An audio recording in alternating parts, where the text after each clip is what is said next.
Okay, this is the super C scheme. Okay. And have a look at it, at the results. Okay, and now you imagine that you are at a conference and you see these results. And have a look at it. You can just briefly look at these. And you can actually see the patch remains a patch. The concentration in the center of this patch is actually pretty good, pretty high, 97%, and then 86% and 81% up. However, you can see these black contours here.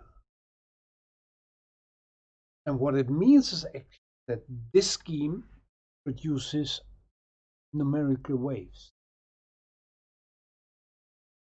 And for that reason, although there's only a little bit of that effect, I would not use this scheme because it can cause lots of other problems and more complex model applications.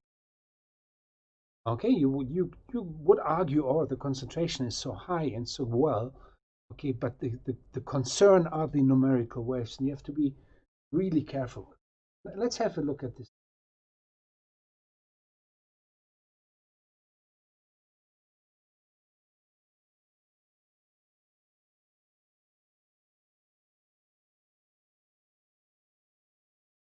Pretty impressive, but you get numerical waves. And you get zones of negative concentration. And that's of concern. I mean, you might consider some additional treatment. Where you say whenever the concentration drops below zero, you actually eliminate the zone and just set it to zero. But what it also means then overall that you don't conserve the total amount of tracer in your. So you get actually an artificial source if you do this. And that's always a problem. Without additional treatment, the total amount of your concentration remains the same because you essentially just pass on concentration between adjacent grid cells.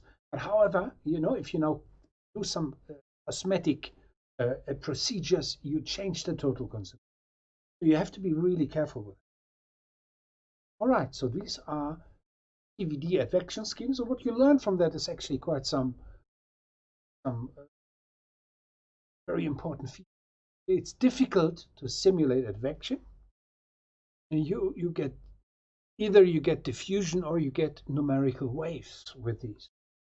It's a big problem.